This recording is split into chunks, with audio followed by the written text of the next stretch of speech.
Hello. I have a very plain thing to share with you guys today. And here it is. Doing my screen sharing ability. I hope it's working and you guys can see what I am sharing here. I want to expand this.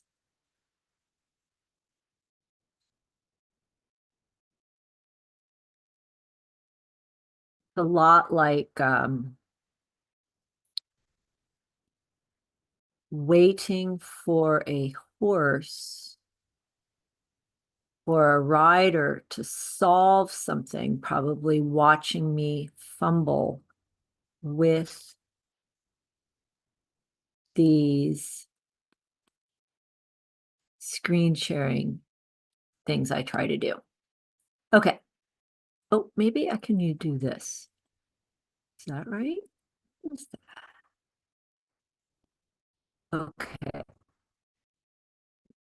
I'm not going to really try to make this enlarged. I hope that you guys are seeing this. And there I am in the corner. I'm just going to assume that it's working.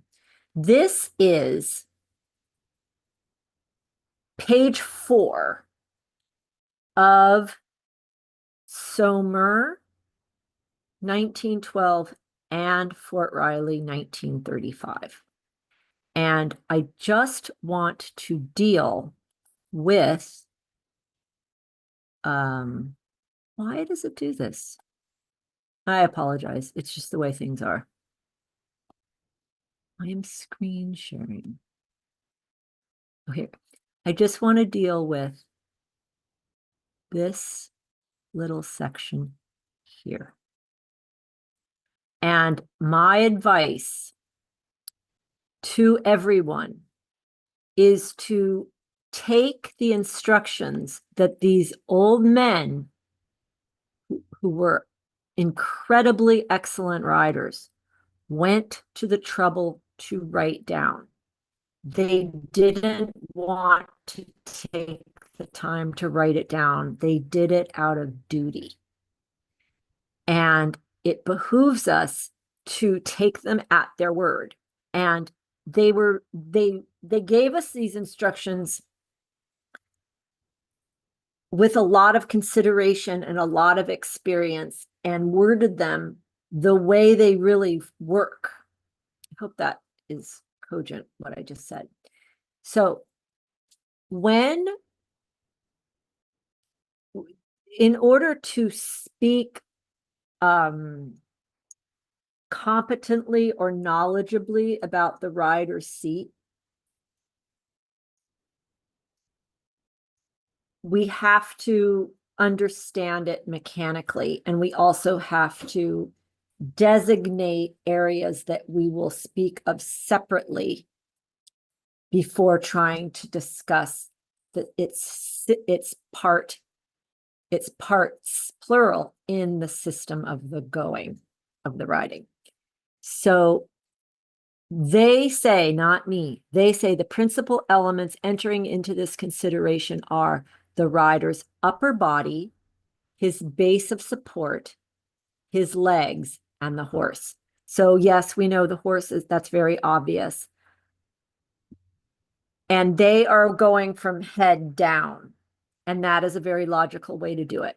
However, I think after many years that we should talk about it in this order. The base of support first, then the leg, then the upper body. Now, notice that in this very fundamental breakdown of the sections of the body, or rider's body, they don't even bring up hand yet. And that's the first thing everyone wants to talk about is the hand. The hand is a separate mechanism that is utterly dependent on the proper arrangement of the upper body. So what we're gonna just talk about right now is all prerequisite to being able to legitimately and responsibly discuss the hand. We're not going to talk about the hand today. We are going to just simply read what they tell us here about the base of support, the leg, and the upper body. We are just going to define these sections. And here's a gift, or here's a $10,000 writing lesson. If you just pay attention to what they tell us here, you will avoid many pitfalls in writing. Okay, number one, the base of support is formed by those parts of the rider's body in contact with the saddle and horse. The parts of my body that touch the saddle or the horse, whether I have a saddle or not, this also applies if you're bareback. My base of support, the base of support is formed by those parts of my body in contact with the saddle and horse.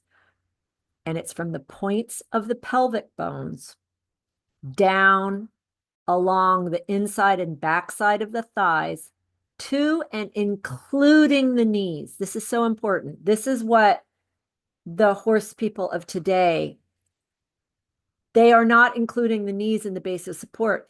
They are using their knees as a pivot, and they are not. They are a resting spot and a hinge joint part of the base of support. They are not a pivot point. They are not okay. Thighs, including the knees, the legs. I think by that they mean the upper leg, the thigh, and stirrups. Well, no, they're talking about the lower leg here too. The base of support, all of us that touch the horse.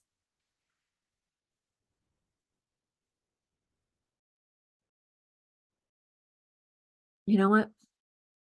This is talking about a jumping position more. Okay, the base of support. You guys see what I'm saying?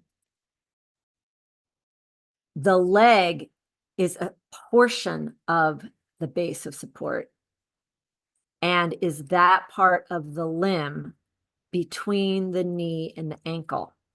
Now, they're talking about the leg as a part of the body here, and that is also referencing the leg that is the aid. The thighs are not part of the leg aid. I think that's the point I was trying to make. I'm sorry if I confused. The leg, that part of the limb between the knee and ankle, that is an aid. The thigh is not part of that aid. The thigh is included in the base of support triangle of the seat that is in contact with the saddle or the horse.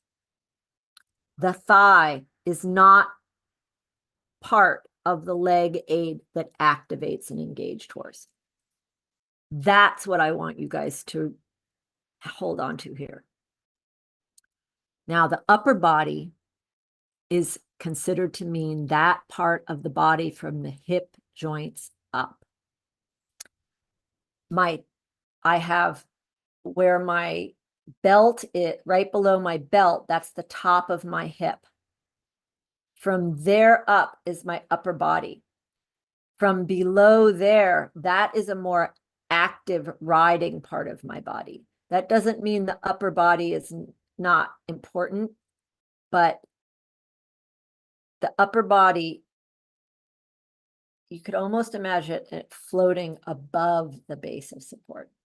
Okay, so my main point for you guys today is that the leg, as part of the base of support, if you're in 2-point, for example, is that part of the limb between the knee and ankle.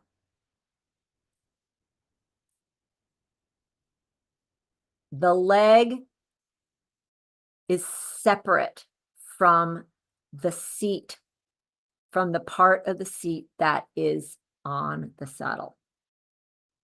And that, the base of support that is in contact with the saddle, has a separate function from the leg. The part of the seat that is touching the saddle, the leather of our pants, that part of the body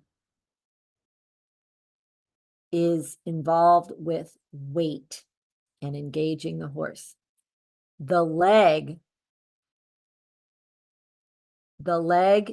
part of the limb between the knee and ankle, which is the lower leg, but we just are going to call it leg, that has to do with activating the horse that the weight has previously engaged. The main point about the upper body is that, go down to this lower paragraph, the rider's upper body remains as nearly as possible over the center of its base of support. Okay.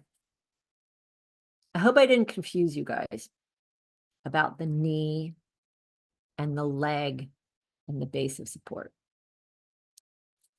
What you could do with the base of support and the leg is compare it to your sheet that lists the natural aids, cause and effect, and match these two descriptions, number 1 and number 2 that I've numbered, in that worksheet.